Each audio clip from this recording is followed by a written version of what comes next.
우리 이사야 선지자의 말씀인데요.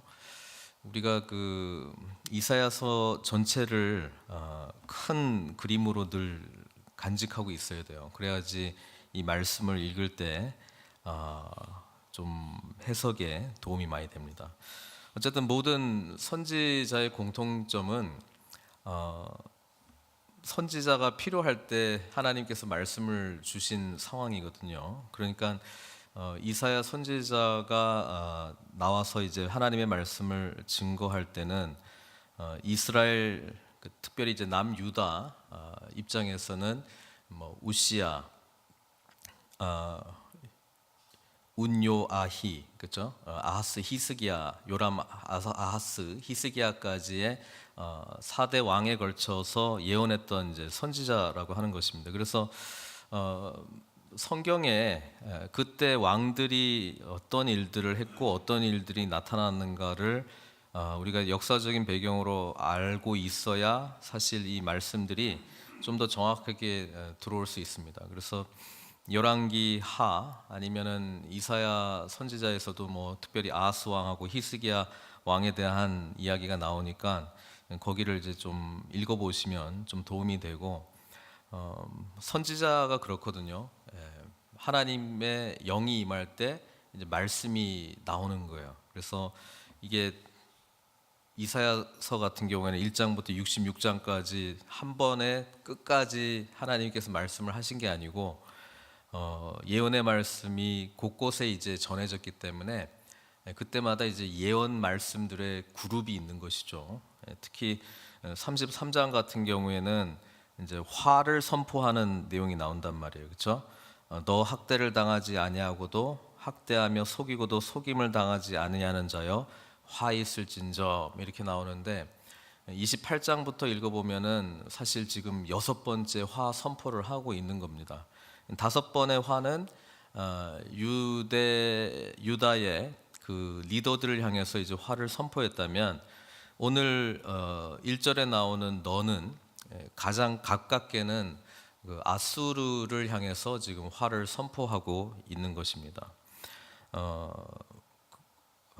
우시야, 요람, 아하스, 히스기야 이 네 왕 중에서 아하스는 친 아수르 정책을 폈습니다. 그래서 이제 신흥 아수르가 이제 중동에 그 여러 영향력을 미치고 있을 때 친 아수르 정책을 이제 폈고요.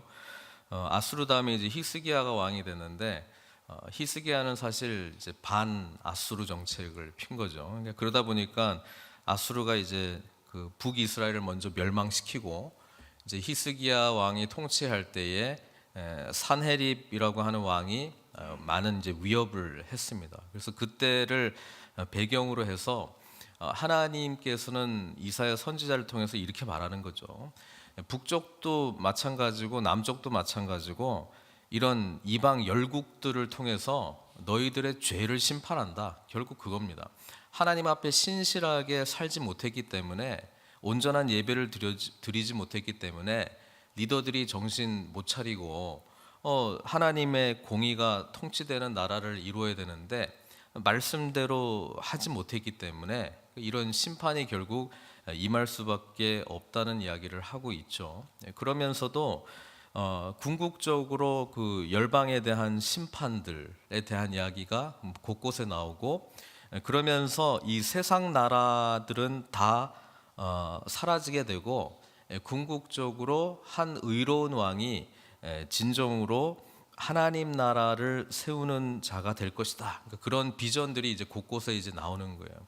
우리는 그 이사야 선지자의 그 하나님 나라의 비전 그리고 한 의로운 통치자가 그 하나님 나라를 이제 통치하게 될 것이다라고 하는 비전을 우리는 누리고 살아가는 시대입니다. 왜냐하면 예수님께서 오셔가지고 그 하나님 나라를 시작하셨고 그 하나님 나라를 통치하시기 때문에 그렇습니다. 그래서 우리는 이사야 선지자의 말씀을 읽으면서 1차적으로는 뭐 아하스하고 특별히 아하스하고 히스기야 왕 시대에 지금 여러 가지 그 중동의 이 역학 관계들로 인해서 힘들어하고 있는 특별히 이제 남유다의 어려운 상황들을 역사적으로도 보면서 이 말씀이 그때 당시의 사람들에게 큰 위로와 소망이 되었다라고 하는 일차적인 예언의 말씀을 우리가 받아들이면서 또 동시에 우리는 앞으로 오실 예수 그리스도, 우리에게는 이미 오신 예수 그리스도죠.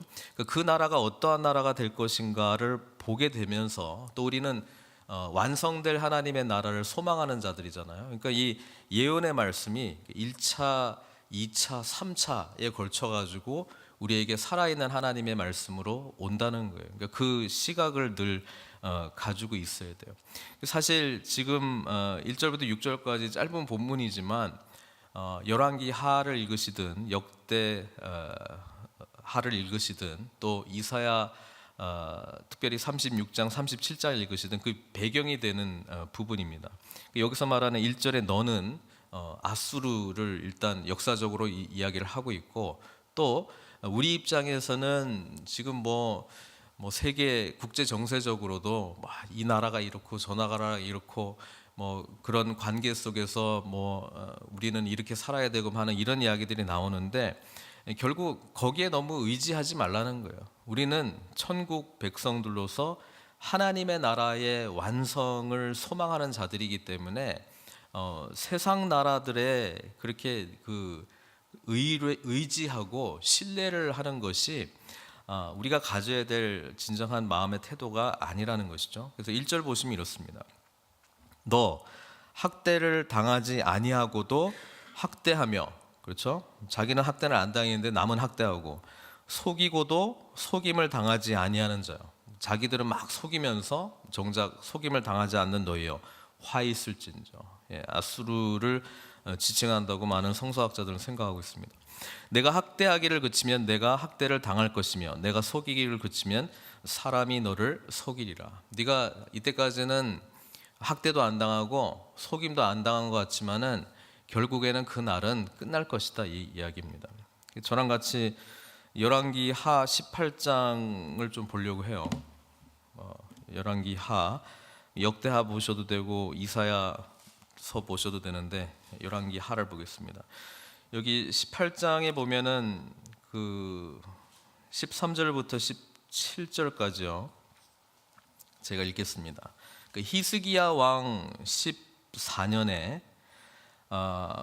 그 위에 읽어 보시면은 히스기야 왕 9년에 이제 그 이스라엘이 호세아 9년에 완전히 이제 함락이 되는 일이 있습니다. 그게 BC 722년이거든요. 근데 여기서는 히스기야 왕 제 14년, 그러니까 호세아가 이제 그 통치를 하다가 이제 9년에 이제 모든 게 이제 멸망했는데, 그로부터 이제 5년 후입니다. 5년 후에 제 14년에 아수르의 왕 사네립이 올라와서 유다 모든 견고한 성읍들을 쳐서 점령하매, 지금 아수르 왕 사네립이 와서 이제 점령을 했다는 것입니다. 그 유다의 왕 히스기야가 라기스로 사람을 보내어 아수르 왕에게 이르되, 아수르의 수도는 아니고요, 그 이스라엘 이제 북쪽에 있는 지역입니다. 거기에 사람을 보내어 아수르 왕에게 이르되, 내가 범죄하였나이다. 나를 떠나 돌아가소서. 왕이 이제 내게 지우시는 것을 내가 당하리이다 하였더니, 지우시는 것을 당한다라는 말이 뭐냐 하면, 니네 안 쳐들어갈 테니까 돈 내라, 우리한테 예물을 바쳐라, 이런 이야기거든요. 하였더니 아수르 왕이 곧 은 300달란트와 금 30달란트를 정하여 유다 왕 히스기야에게 내게 한지라, 이렇게 돼 있죠. 그러니까 이거 내면 우리 돌아갈게, 이렇게 된 거예요. 그러니까 히스기야가 이에 여호와의 성전과 왕궁 곳간에 있는 은을 다 주었고, 이 은금이 어디서 있느냐? 성전 곳간에 있는 것을 준 거예요. 사실 이게 이스라엘 백성들이 하나님 앞에 바쳤던 것들인데 이거를 그냥 아수르 왕한테 다 갖다 바친 거예요. 그렇죠? 또 그때에 유다 왕 히스기야가 여호와의 성전 문과 금과 자기가 모든 기둥에 입힌 금을 벗겨, 이게 참 치욕적인 역사죠. 그 성전에 바른 이 금을 다 녹여가지고 모자라니까 이걸 다 이제 아수르 왕한테 바친 거예요.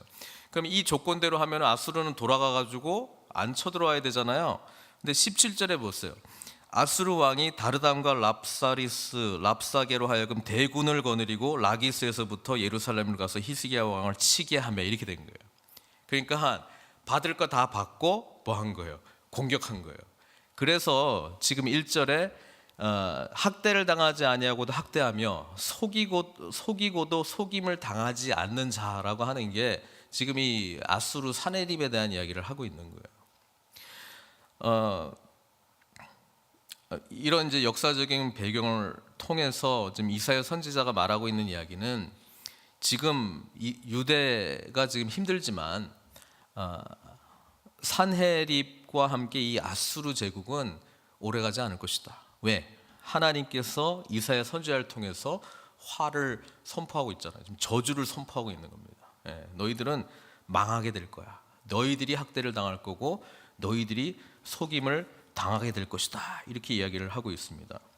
그래서 2절에 보면은 백성들의 이 기도, 하나님의 백성들의 기도가 나오는 것이죠. 우리는 위급한 상황 가운데 참 뭐 억울한 상황이죠. 뭐 물론 히스기야가 반 아시리아 정책을 폈기 때문에 이런 일이 나타나는데 그래도 뭐 조공 바치고 뭐 할 건 다 했는데도 공격해 들어오니까 야 이제 우리는 끝났다. 어떡하지? 그럴 때 하나님의 백성들은 어떻게 반응합니까? 기도로 반응한다는 거예요. 그 기도 내용이 2절이죠. 여호와여 우리에게 은혜를 베푸소서. 우리가 주를 앙망하오니 주는 아침마다 우리의 팔이 되시며 환난 때 우리의 구원이 되소서. 진작 이렇게 기도했다면, 진작 하나님 앞에 이렇게 신실하게 나갔다면, 진작 리더들이 정신 차리고 하나님 앞에 제대로 나갔으면 이런 일은 나타나지도 않았겠죠. 이전에 하나님께서 죄를 지적했던 내용들을 보면은 전부 하나님과의 관계가 깨어지고 우상들을 섬기고 말씀대로 순종하지 않았기 때문에 일들이 나타나는 거예요. 그러니까 이 어려운 일들이 찾아오니까 이제 또 부르짖는 거예요. 또 물론 히스기야 왕이 또 의롭고 선한 왕이기 때문에 이렇게 기도를 했죠. 그런데 여기서는 하나님께 은혜를 구합니다. 우리 압니다. 우리 죄인인 거 압니다. 그러나 하나님은 은혜의 하나님 아닙니까? 우리에게 은혜를 베풀어 주십시오. 우리가 주를 앙망하오니. 언제 주를 앙망했다 그래요? 어려우니까 주를 앙망하는 거죠. 아침마다 우리의 팔이 되시며 환난 때 우리의 구원이 되소서. 앞장에 계속 같이 묵상해 오셨다면 이스라엘 백성들, 그 유다 백성들과 그 리더들은 누구를 의지하려고 했어요? 야, 아시리아가 우리를 찾아오려고 그러니까 우리 이집트한테 가자. 이집트한테 가면은 거기 말들도 많고 거기는 군사력도 세고 하니까 근데 이사야 선지자를 통해서 하나님 뭐라고 말씀해요? 애굽 의지하지 말라. 거기 가봤자 아무 답 없다. 하나님 그렇게 이야기를 했거든요. 실제로 애굽이 도와주려고 하다가 결국 못했어요. 자, 그래서 지금 다시 열왕기 하로 돌아오면요, 이 히스기야가 그 아까 랍사게 뭐 다르단 랍사리스 이게 사람 이름이 아니고요. 그 아수르의 그 뭐 총사령관, 뭐 군대 장관, 뭐 이런 그 직책 이름입니다. 이런 사람들이 와가지고 막 뭐라 하는 거죠. 열왕기 하 보면은 막 그 아람어로 해가지고 막 사람들 막 그 히스기야가 니네 하나님께 뭐 어떻게 하고 이렇게 이야기하고 있는데 웃기지 마라.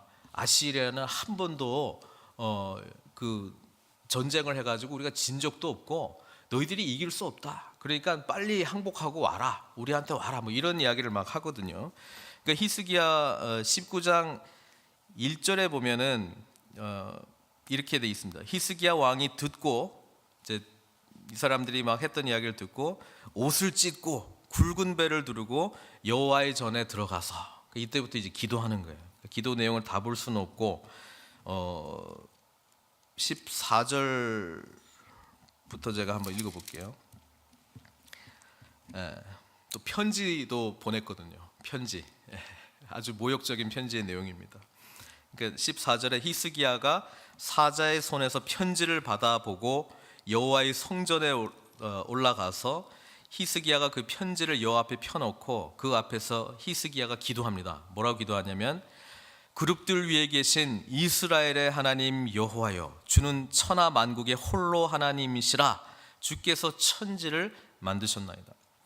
우리가 이제 기도할 때 이 기도의 힘이 되는 것은요, 답답한 심정을 올리는 것도 필요하지만요, 하나님이 누구신가를 제대로 아는 것이 중요합니다. 우리는 기도를 통해서 하나님이 어떤 분이신가를 늘 다시 기억하고 그거를 믿는 게 중요한 거예요.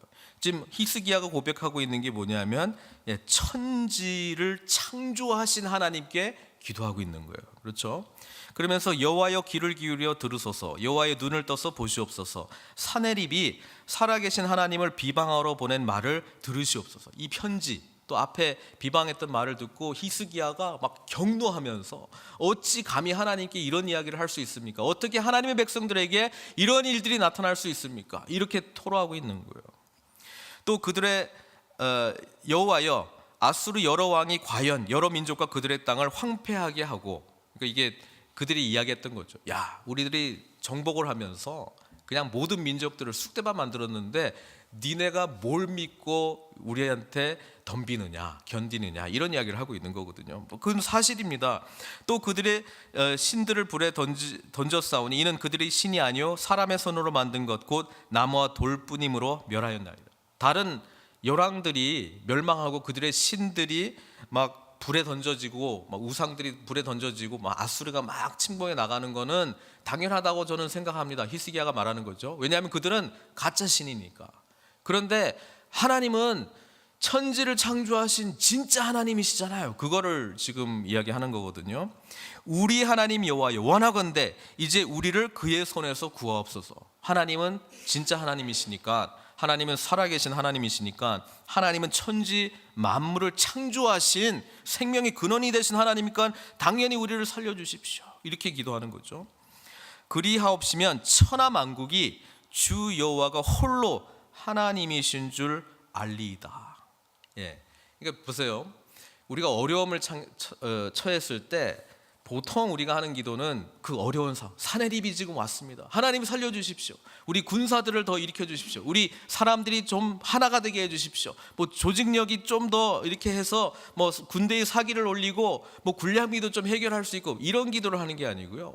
하나님이 누구신가에 초점을 맞추는 기도를 했습니다. 그러니까 이 전쟁을 바라보는 히스기야의 시각은 하나님과 하나님 아닌 세력과의 대결로 본 거거든요.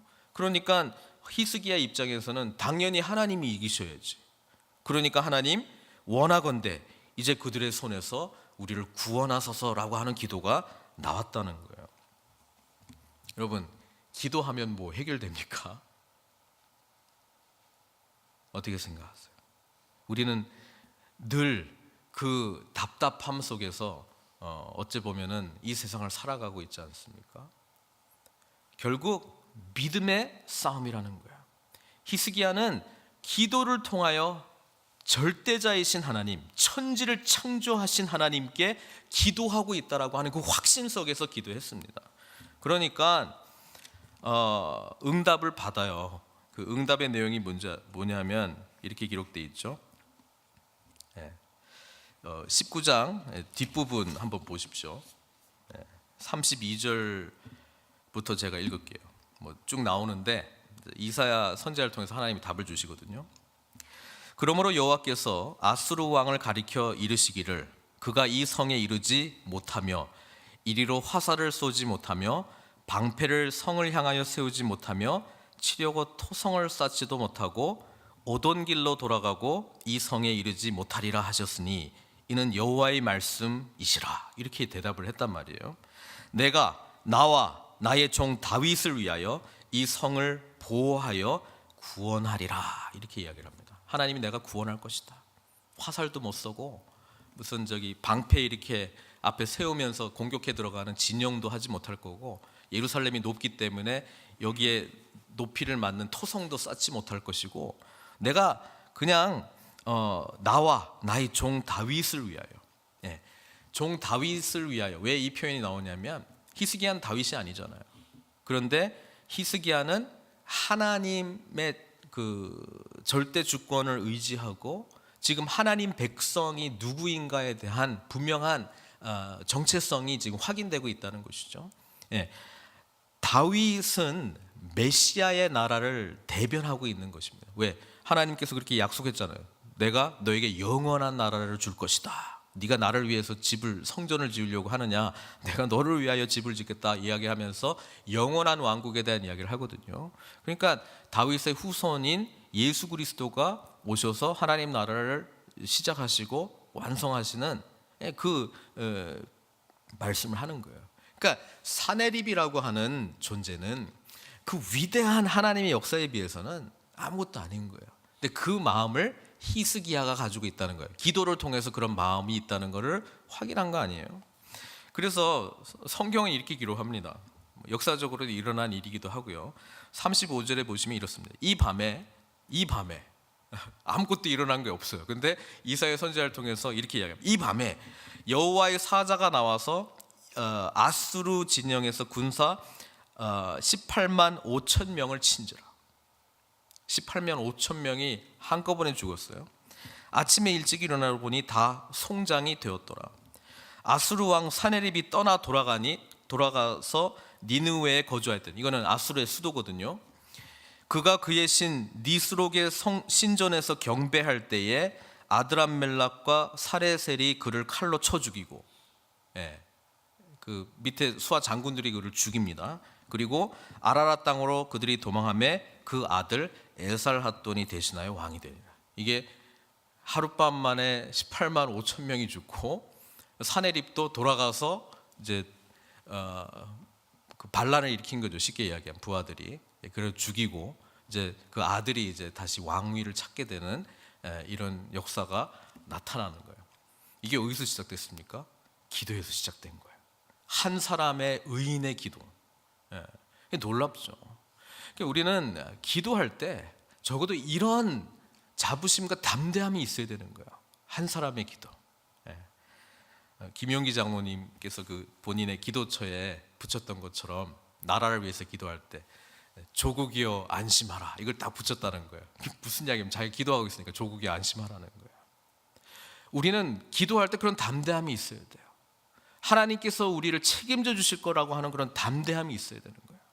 우리 한 사람에게 하나님께서 그 아들의 생명값을 주시고 우리를 구원해 주셨다면 그냥 구원하신 게 아니라는 거예요. 그분의 귀한 뜻이 있다는 거예요. 적어도 우리가 서 있는 이곳, 적어도 우리가 기도하는 이곳, 적어도 우리가 찬양하는 이곳, 예배하는 이곳은 거룩한 곳이고, 우리 거룩한 백성들이 살고 있는 삶의 자리, 그 자리 또한 하나님의 통치가 이루어진다라고 하는 그런 담대함이 우리에게 있어야 된다는 것이죠.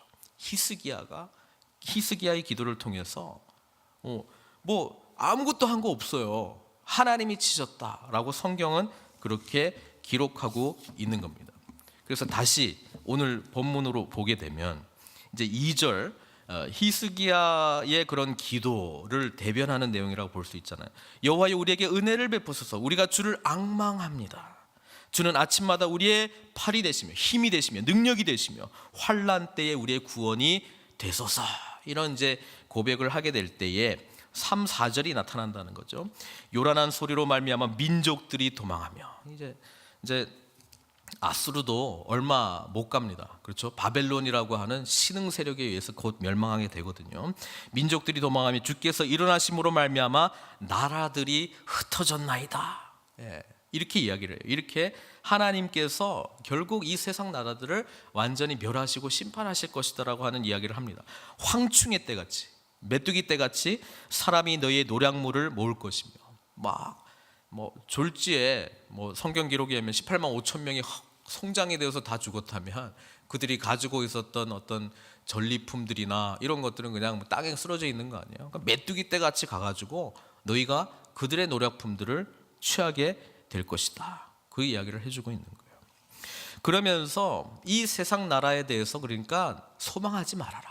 이 세상 나라가 이렇게 되고 저렇게 되기 때문에 너의 존재 자체가 무슨 위기 상황 가운데 있다라고 생각하지 말고 오히려 기도하라는 거 아닙니까? 기도하면서 하나님이 누구신가를 찬양하고 믿음으로 신실하신 그 하나님의 언약의 약속을 붙들고 나아가면 하나님께서 우리를 지켜주신다라고 하는 그런 놀라운 은혜의 말씀 아닙니까? 그래서 5절 6절은 하나님 나라에 대한 비전에 대한 이야기를 하고 있는 거예요. 여호와께서 지극히 존귀하시니 그는 높은 곳에 거하시며, 그렇죠? 이제 하나님이 보이는 거예요.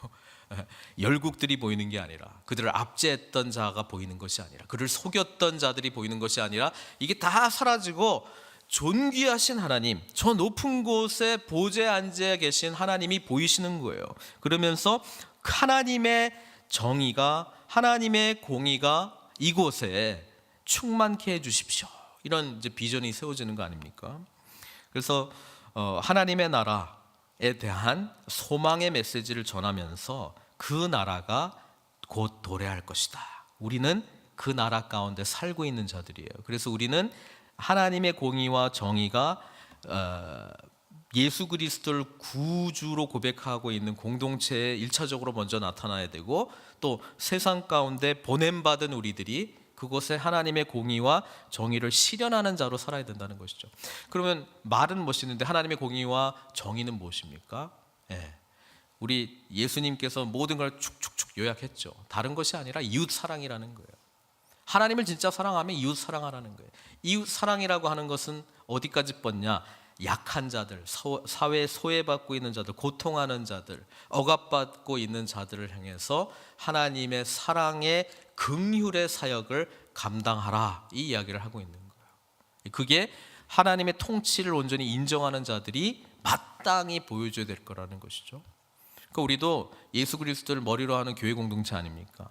그래서 우리의 사역 중에 중요한 사역은 하나님의 정의와 공의가 실현되기 위해서 우리가 노력하는, 또 실제로 그 부분들이 나타나는 모습들이 있어야 된다는 거예요. 그게 이웃의 아픈 자들, 성경에서는 뭐 고아와 과부, 나그네, 이런 자들에 대해서 이야기를 하고 있습니다. 의지할 데 없는 사람들을 향해서. 그래서 예수 믿는 공동체는 그들을 향하여 늘 긍휼을 베푸는 모습을 보여주는 것이 하나님 나라가 우리 가운데 실현되는 모습이다. 또 6절에 네 가지 단어가 나오는 거거든요. 네 시대에, 그러니까 하나님의 통치가 실현되는 그 시대에 네 가지 하나님 나라의 특성들이 나타나는데, 그게 뭐냐면 평안함, 그 다음에 구원, 지혜, 지식, 이거를 지금 이야기를 하고 있고, 이것이 나타나게 될 때에 우리의 모습들을 보니까 다른 것이 아니라 여호와를 경외하는 모습이 우리 가운데 온전히 나타나게 될 것이다. 평안함이 뭡니까? 평안, 우리 주님께서는 늘 샬롬에 대한 이야기를 하셨고요.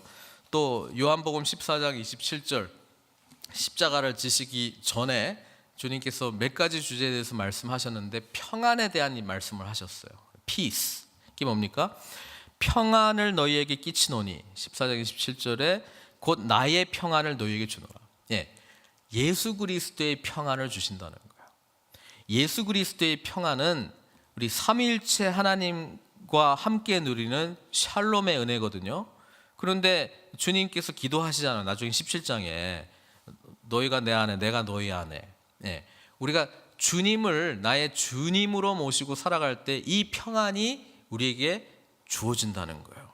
이 평안은 세상이 주는 것하고는 같지 않다는 거예요. 왜? 세상이 주는 평안함이 있어요. 약간 뭐 쉼도 있고 뭐 안식이 있고 뭐 그렇습니다. 그런데 오래 가지 않아요. 왜? 우리의 영혼의 만족을 주는 평안은 예수님만 주실 수 있기 때문에 그렇습니다. 근데 이 평안이라고 하는 이 단어, 화평이라고 하는 단어로도 쓸 수 있거든요. 근데 화평은 뭐예요? 주님, 우리 하나님과 우리가 화평하지 못한 관계가 된 거는 전부 죄 때문에 그런 거예요. 왜 예수님만이 이 평안을 주실 수 있습니까? 죄의 문제를 해결해 주실 수 있는 분은 예수님밖에 없기 때문에 그렇습니다. 그래서 주님께서 우리의 주인이 되실 때에 우리는 이 죄의 문제로부터 자유함을 얻게 되고 우리 하나님과 온전한 회복의 관계로 나아갈 수 있는 길이 놓여졌다는 것이죠. 그래서 거기서 오는 평안함은 이 세상 어떤 누구도 흔들지 못하는 거예요. 이 평안함 가운데 있는 자들은 아수르와 같은 존재가 찾아와도 평안함 가운데 하나님을 소망하며 이런 위대한 기도를 히스기야가 했던 것처럼 기도할 수 있다는 거예요. 왜? 뭐가 진짜고 뭐가 가짜인지, 뭐가 영원하고 뭐가 영원하지 않는 것인지, 뭐가 중요하고 뭐가 덜 중요한 게 이게 더 뻔히 보이니까. 우리는 영생의 은혜와 축복을 받은 자들 아닙니까? 그러니까 하나님 나라의 비전에 우리가 동참하지 않을 수 없는 것은 이게 뭐 선택사항이 아니고요. 그 나라는 영원한 나라이고 완성될 나라이기 때문에 그렇습니다.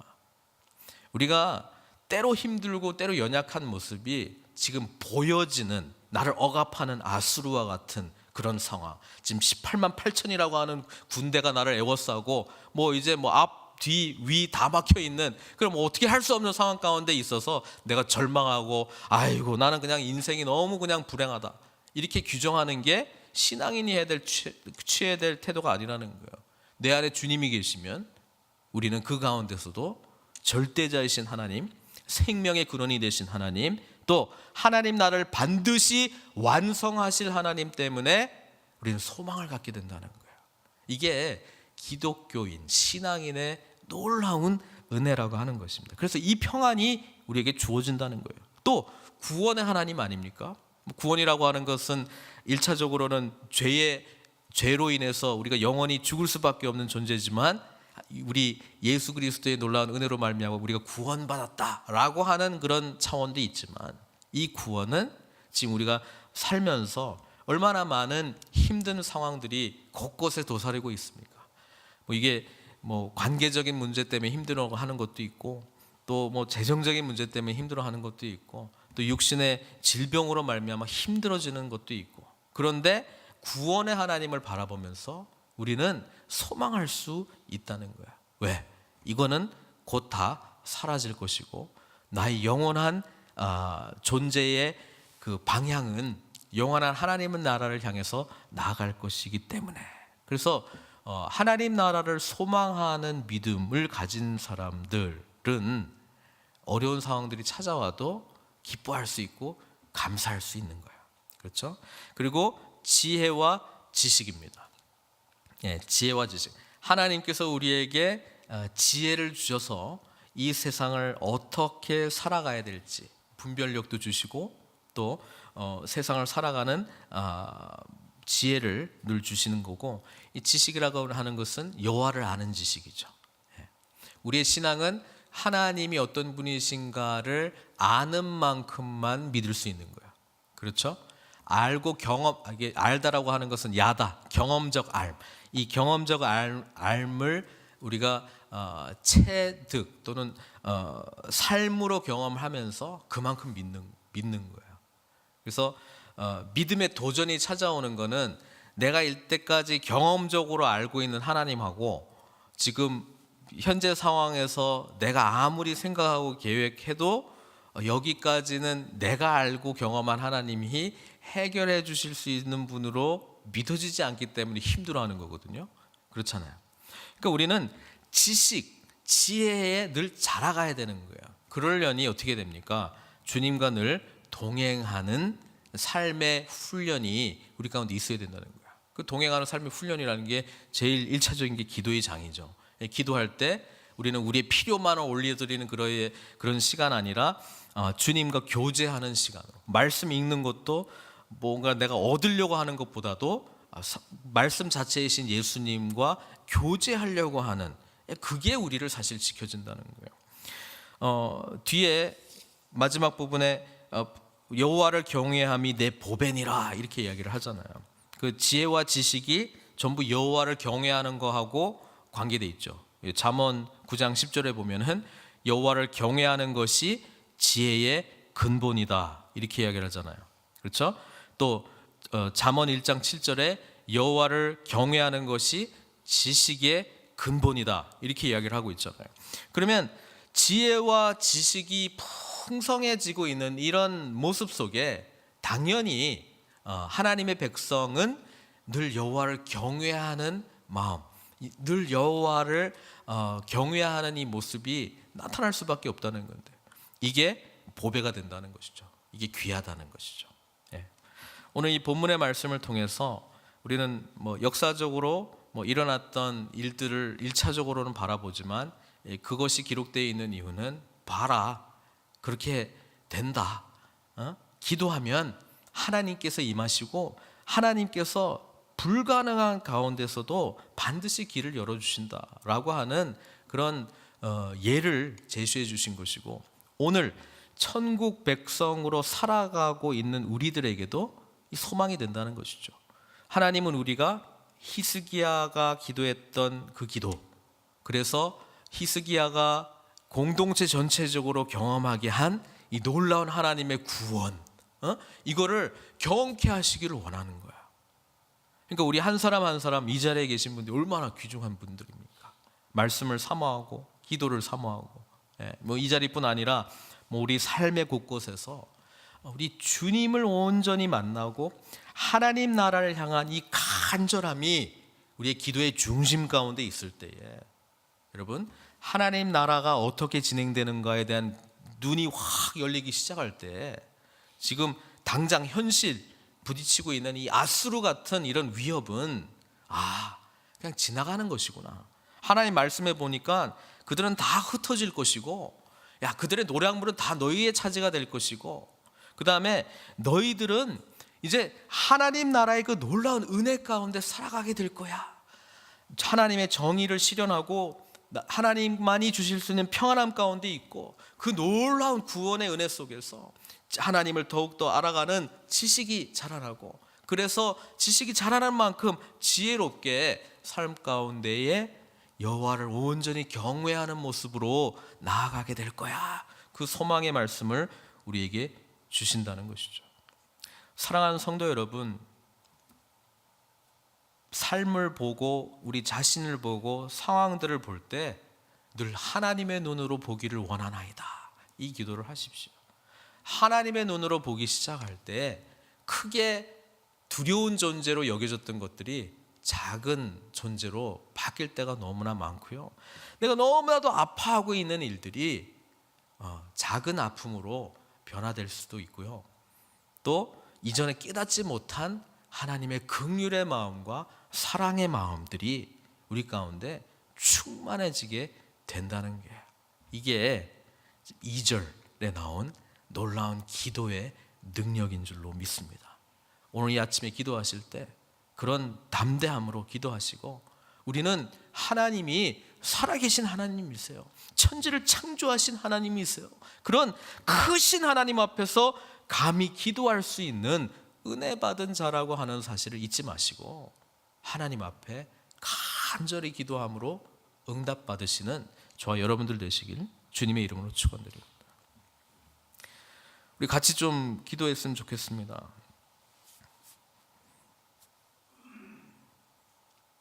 히스기야가 사실 말씀대로 하다 보니까 어려운 일들이 좀 찾아온 거예요. 하나님 앞에 좀 순종하려고 그러니까 아수르의 사내립이 대군을 이끌고 온 거예요. 자기 나름대로 머리 굴려가지고, 그러면 우리가 뭐 은금 바칠 때니까 성전에 있는 것까지, 뭐 이거가 우리 국민들을 살리는 거 아니니까 내가 그거 다 녹여서까지 다 줄 테니까 우리 살려도 달라, 이렇게 했는데도 그거 다 받아먹고 또 공격해 오는 이 상황을 겪고 있는 히스기야의 마음을 좀 생각해 보면서, 우리를 힘들게 하는 게 뭡니까? 주님 말씀대로 좀 하려고 하는데 왜 더 힘든 아수르의 대군들이 나를 찾아오는 겁니까? 이런 답답함이 있습니까? 그럴 때라도 기도하십시오. 기도의 대상이 누구신지 분명히 보게 해달라고, 우리 눈을 열어달라고 기도하십시오. 그 영광의 보좌 앞에 나아가시고 하나님 앞에 간절히 기도하십시오. 반드시 하나님께서 우리를 구원해 주시고 가장 좋은 응답을 주시는 우리 선하신 아버지 하나님, 나를 위해서 구원하시기 위해서 그 아들 생명까지 내어주신 분이 우리 하나님이시라고 하는 것을 잊지 마십시오. 우리가 바로 그런 귀한 존재지 않습니까? 그러면 우리 하나님께 우리의 모든 힘든 상황들을 맡기십시다. 기도하십시오. 그리고 응답 받으십시오. 오직 여호와를 경외하는 마음이 우리를 지켜줄 줄로 믿습니다. 그 고백 속에 오늘 주님께 좀 간절히 기도하는 시간 같이 갖도록 하겠습니다. 우리 한 목소리로 같이 기도하겠습니다. 여호와를 경외하는 것이 가장 아름다운 보배임을 믿습니다. 아버지 하나님, 히스기야가 불가능한 가운데서도 주님을 온전히 바라보고 하나님의 경륜과 하나님의 뜻을 신뢰하며 기도했던 것처럼 저희들도 어떤 상황 가운데서도 늘 기도함으로 하나님만이 주실 수 있는 평안, 하나님만이 주실 수 있는 놀라운 구원, 하나님만이 주실 수 있는 지혜와 지식, 그래서 아버지 하나님, 이 땅에 하나님의 공의와 하나님의 정의를 실현하는 자들 다 될 수 있도록 은총 베풀어 주시옵소서. 모든 것 주님께 의탁드리옵고 예수님의 귀하신 이름으로 기도드리옵나이다.